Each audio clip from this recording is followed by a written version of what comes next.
Welcome to American Black Journal. I'm Stephen Henderson. As Detroit's revitalization continues, businesses are steadily opening up. But how are minority-owned businesses faring in the city's resurgence? According to the 2012 U.S. Census, 82% of all small businesses in the city are minority-owned. On today's program, we're taking a look at several issues that affect minority entrepreneurs, such as renting versus owning, economic growth, business survival, and of course, funding. Joining me to talk about these topics are Mark Lee. He is the president of the Lee Group, Michelle Lewis, who is owner of Painting with a Twist, and Dana White, who is owner of PARALEE Boyd Salon. Welcome to American Black Journal. Thank you. Thanks for having me. So, Mark, I'll start with you. Give us an overall grade right now in Detroit, how we're doing, not just helping minority-owned businesses open up, but survive and sort of capitalize on the things that are happening. And the overall grade, quite frankly, is probably in the C area. Yeah, I mean, we're opening up businesses weekly in the city of Detroit, but quite frankly, here's the challenge. You and I talked in the past. Once we have a challenge of business sustainability. Yeah. 50% of the businesses are not going to survive beyond. Right? Yeah, they're going to fail within 12 months. 80% are going to fail within within a year, 18 months. The other thing, though, is when it comes to revenue.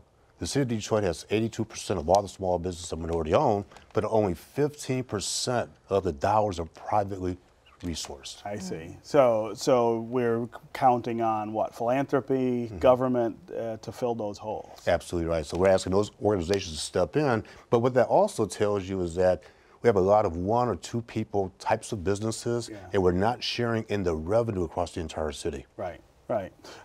Michelle and Dana, you operate two successful businesses, not just in Detroit, but in the downtown and midtown areas, which I think is really important because a lot of times when we're talking about minority businesses and the resurgence, we're talking about people being left out of those areas. So, Michelle, I'll start with you. Talk about Painting with a Twist and how you got that started and where it is. I think that's important too. Okay, sure. I'll start with where we are. Yeah.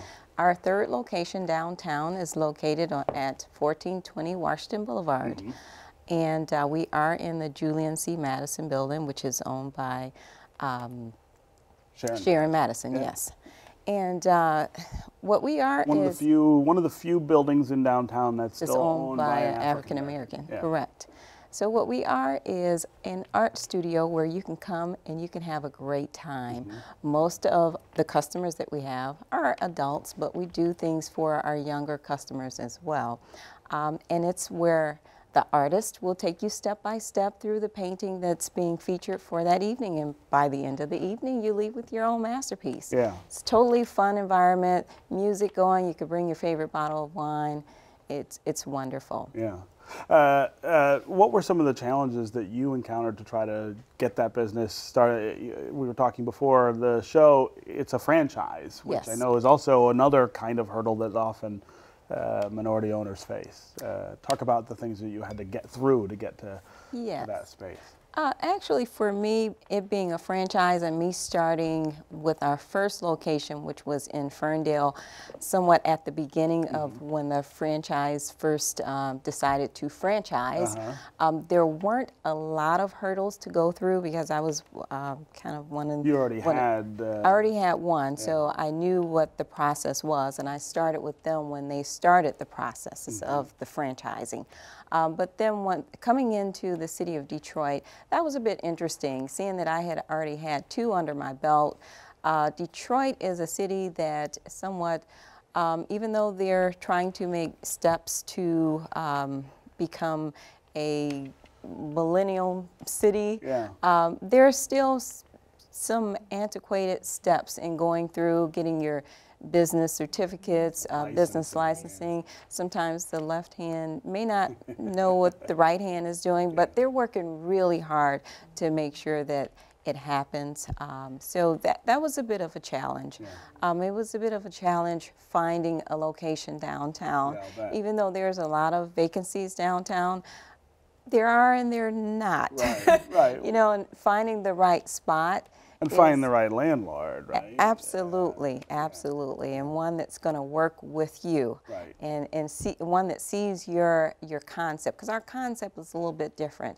Actually, having the BYOB associated Right. with painting with a twist, Right. which that was a hurdle to go through with the city, but Right, you figured that out. Dana, talk about your business and where you guys are. Yeah, so similarly to Michelle, PARALEE Boyd opened in Southfield in 2012. PARALEE Boyd is revolutionizing the way women with thick and curly hair look at getting their hair done. So gone are the days with PARALEE Boyd where you make your appointment 2 weeks out, you get there at 6 o'clock in the morning and don't leave until 3. You're there all day. And right, and you pay 40, 50, no, like 60, 70, $80. At PARALEE Boyd, we're walk-in only. We're 7 days a week. We're $40. And our vision is to not only expand nationally, but to give women affordable, quality, and timely hair. Right. So, you know, because this is a revolutionary concept and there aren't other salons that are branded that are doing this, I didn't want to jump into the Detroit market immediately. Yeah. I wanted to test my legs and see what we can do. So that was 4 years ago. And about 2 years ago, I decided to make the move to Detroit, Midtown specifically. Yeah. When I choose my locations, I choose where are we on the convergence of, what intersects and where's the center of that intersection. So for me, the center would be Midtown, because you have Harper Hospital across the street, Wayne State, and all of these other companies where we can be open at 7 a.m. Right, and that's get their customers, hair right? exactly, and Yeah. they can walk in and get their hair done before they leave. Again, similarly to what Michelle said, it's been important to me to have a landlord that is willing to work with a small business. Yeah. My business. Your landlord is George Stewart, yes. Who owns the garden building. The whole garden building. And so having him understand the vision that this is not, you know, another salon, and say, you know what, let's give her a shot in this prime location, and letting her sign a lease that's long enough so her business can continue to grow is very important to me. Yeah. So Mark, here we have two really great examples of how it can work. That's right. What is preventing us from getting more people to this? And that's the challenge. Excuse me, two very successful businesses. But here's the bottom line. Downtown is hot right now. Midtown is hot right now.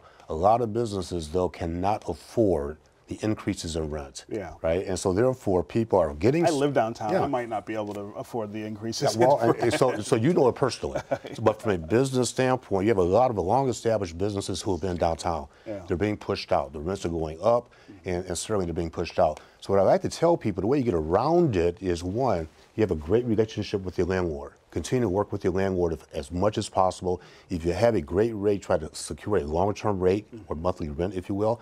And if you have the resources, I like to tell businesses, if you have the resources, try to buy the property. That is the challenge I wanted right to ask you about that. Yeah. I mean, we've seen a couple instances recently of long-time businesses being told, we're going to raise the rent or we want to do something else. And I think one of the questions that comes up is, well, you've been there for 40, 50 years. Why didn't you have the chance to buy that place? I put that to one of the long-standing businesses. I'm not going to say who it was. We all know who it is. This individual shared with me, says, I thought about it and got the building appraised. Yeah. It was appraised at 50% more value. So therefore, at that point in time, he could not afford to buy the building. So I said, why didn't you buy it years ago? He says, I never thought about it. No one thought about it. Yeah, well, we got to get people to a place where Absolutely. they're thinking more. All right. We could talk about this for days, but we are out of time. Thank you all for being here.